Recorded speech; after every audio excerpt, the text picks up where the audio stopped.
সুপ্রিয় শিক্ষার্থীবৃন্দ, আসসালামু আলাইকুম সবাইকে। প্রতিদিনের মতো আজকেও আমি তোমাদের সামনে হাজির হলাম। আজকে তোমাদের জন্য ফ্র্যাগমেন্টস অফ কর্পোরেট রিপোর্টিং যে চ্যাপ্টারটা আছে সেখান থেকে সাজেশন 2 ফ্র্যাগমেন্টস অফ কর্পোরেট রিপোর্টিংয়ের বাংলা অর্থ হলো আর্থিক প্রতিবেদনের ক্ষুদ্র ক্ষুদ্র অংশ। তো সাজেশন 2টা সলভ করব। তার আগে আমরা দেখব আজকের এই ক্লাসটি যাদের জন্য, তোমরা যারা MBA ফাইনাল আছো, কর্পোরেট ফিনান্সিয়াল রিপোর্টিং যে সাবজেক্টটি আছে সেখানে ফ্র্যাগমেন্টস অফ কর্পোরেট রিপোর্টিং চ্যাপ্টারটা খুব ইম্পর্টেন্ট। সাজেশনটা সলভ করব। তার আগে সাজেশনের যে প্রশ্ন সেই প্রশ্নটা একটু আগে আমরা বুঝবো, তারপরে এই ধরনের প্রশ্ন আসলে তোমরা কিভাবে খুব দ্রুত এবং নির্ভুলভাবে সলভ করতে পারো সেটা তোমাদের দেখাবো। আমরা প্রশ্নটা দেখার আগে ফ্র্যাগমেন্টস অফ কর্পোরেট রিপোর্টিং জিনিসটা কি এটার একটু আইডিয়া নেব। খেয়াল রাখবা, কর্পোরেট প্রতিষ্ঠানগুলো আর্থিক বছর শেষে প্রতিবেদন প্রস্তুত ও প্রকাশ করে থাকে। প্রতিবেদনের অনেকগুলো অংশ থাকে যা ধাপে ধাপে প্রস্তুত করতে হয়, যেমন income statement, statement of financial position, cash flow statement, fund flow statement, creditor list, debtors list বা দেনাদারের তালিকা, statement of fixed assets, statement of current assets এবং সম্ভাব্য দায়ের বিবরণী বা স্টেটমেন্ট অফ কন্টিনজেন্ট লায়াবিলিটি। এসব প্রতিবেদনগুলো কিভাবে ধাপে ধাপে সম্পন্ন করতে হয় সে বিষয়ে জ্ঞান দানের উদ্দেশ্যে মূলত এই অধ্যায়ে পুরো আর্থিক প্রতিবেদনকে একসাথে উপস্থাপন না করে আংশিক উপস্থাপন করা হয়। সেজন্য চ্যাপ্টারটার নাম হলো ফ্র্যাগমেন্টস অফ কর্পোরেট রিপোর্টিং বা আর্থিক প্রতিবেদনের ক্ষুদ্র ক্ষুদ্র অংশ। এখন আমরা সাজেশন 2 এর যে প্রশ্ন সেই প্রশ্নটা নিয়ে আসলাম। আমরা দেখতে পাচ্ছি প্রশ্নটা ন্যাশনাল ইউনিভার্সিটি MBA ফাইনালে অ্যাকাউন্টিংয়ের 2020 সালে আসা একটা প্রশ্ন। আমরা যদি প্রশ্নটার দিকে খেয়াল করি, Rommel corporation began selling goods on the installment basis on January 1, 2021। অর্থাৎ রোমেল কর্পোরেশন নামে একটি প্রতিষ্ঠান 1 জানুয়ারি 2021 তারিখে কিস্তির ভিত্তিতে পণ্য বিক্রয় শুরু করে। খেয়াল করবা, বেসিস কিসের? কিস্তির ভিত্তিতে। ইনস্টলমেন্ট বেসিস মানে কিস্তির ভিত্তিতে পণ্য বিক্রয় শুরু করছে। Romel corporation had instalment sales of taka 1,50,000। Rommel কর্পোরেশনের কিস্তিতে বিক্রয়ের পরিমাণ ছিল 1,50,000 টাকা। ক্যাশ কালেকশন বা নগদ সংগ্রহ করছে সেখান থেকে 54,000 টাকা। Cost of instalment sales of taka 1,05,000, অর্থাৎ যে পণ্যটা বিক্রয় করছে সেটার ব্যয় হলো 1,05,000 টাকা, অর্থাৎ বিক্রিত পণ্যের ব্যয় 1,05,000।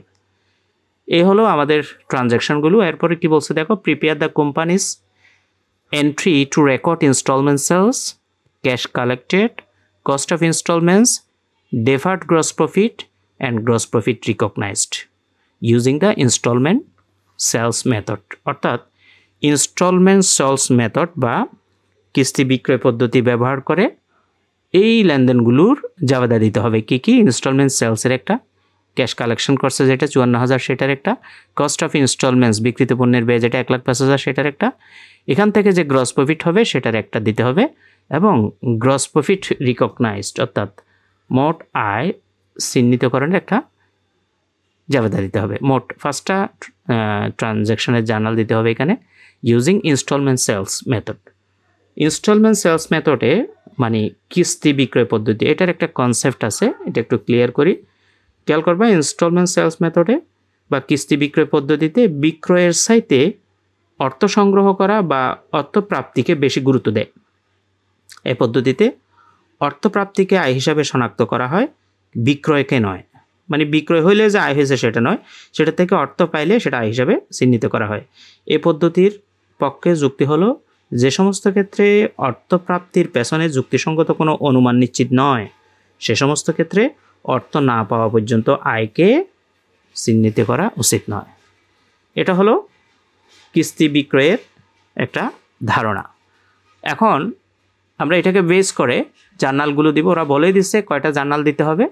তো প্রথমে জার্নালের ঘর রেডি করলাম। উপরে Romel corporation journal entry, date, accounts, title and explanation, reference, debit টাকা, ক্রেডিট টাকা। প্রথম তারা জার্নালটা দিতে বলছে ইনস্টলমেন্ট সেলস বা কিস্তিতে যে বিক্রয় করছে। খেয়াল করবা, কিস্তি বিক্রয়ে আমরা যে ধারে বিক্রয়ে জাবেদা দিই, account receivable debit, sales credit ঠিক একই হবে, জাস্ট এটা যেহেতু ইনস্টলমেন্ট সেলসের অঙ্ক, তার আগে শুধু ইনস্টলমেন্ট অ্যাকাউন্ট রিসিভেবল ডেবিট হবে আর ইনস্টলমেন্ট সেলস ক্রেডিট হবে। তার মানে এটা হলো জেনারেল জার্নালের মতোই, দেনাদার ডেবিট, বিক্রয় ক্রেডিট, শুধুমাত্র আগে ইনস্টলমেন্ট কথাটা লাগাইতে হবে। 1,50,000 1,50,000 to record sales made on instalment, অর্থাৎ কিস্তিতে বিক্রয় হিসাবভুক্ত হইল। দ্বিতীয় জাবেদার ডেটা ক্যাশ কালেকশনের দিতে বলছে।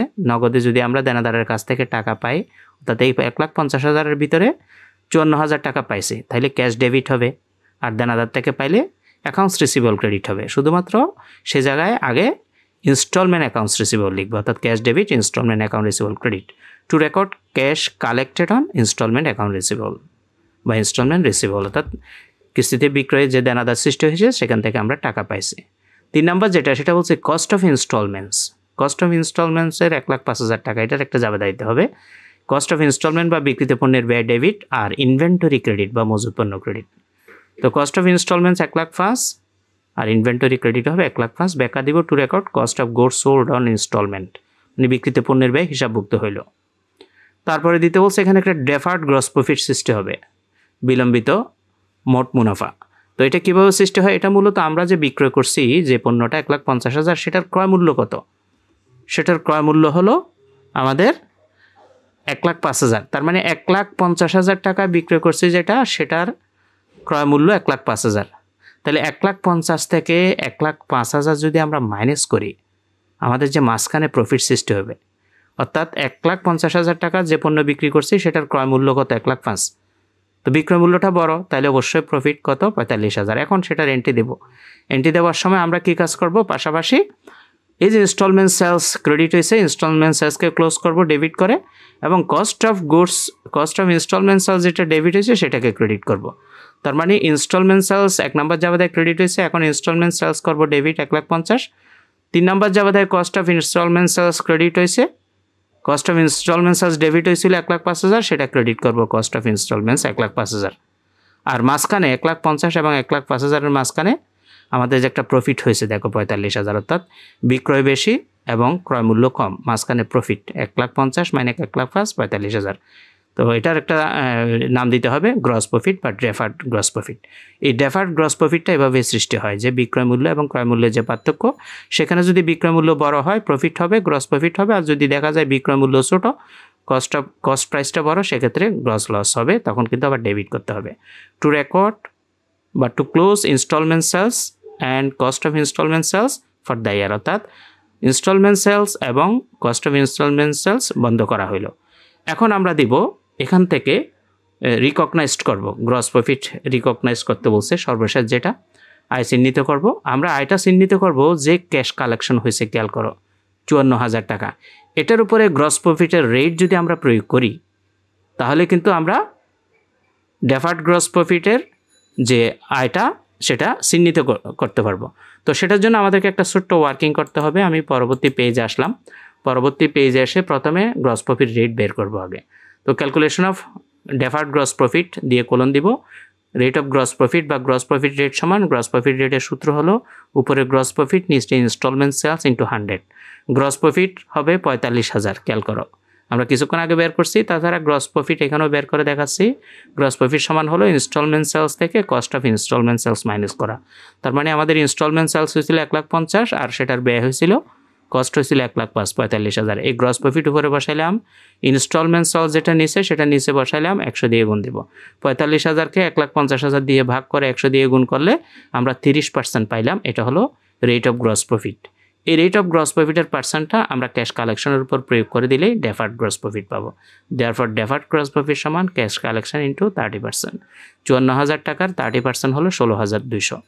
এই 16,200 টাকায় আমাদের মোটায় চিহ্নিত হয়েছে, ঠিক আছে। ক্যাশ কালেকশনের 30%, ক্যাশ কালেকশন যত করছি সেটার উপরে রেট অফ গ্রস প্রফিটটা প্রয়োগ করলাম। এখন এটার জার্নাল দিব, সেটা হলো ডেফার্ড গ্রস প্রফিট হয়ে যাবে ডেবিট, আর realized gross profit on installment sales credit.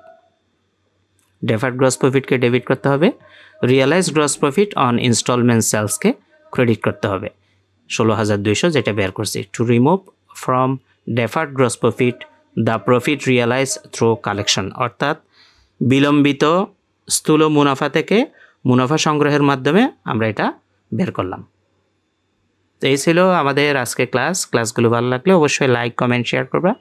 চ্যানেলটাতে নতুন হয়ে থাকলে সাবস্ক্রাইব করে রাখবা, অলরেডি সাবস্ক্রাইব করলে অসংখ্য ধন্যবাদ সবাইকে। সবার প্রতি শুভকামনা রইল। আসসালামু আলাইকুম ওয়া রাহমাতুল্লাহি ওয়া বারাকাতুহু।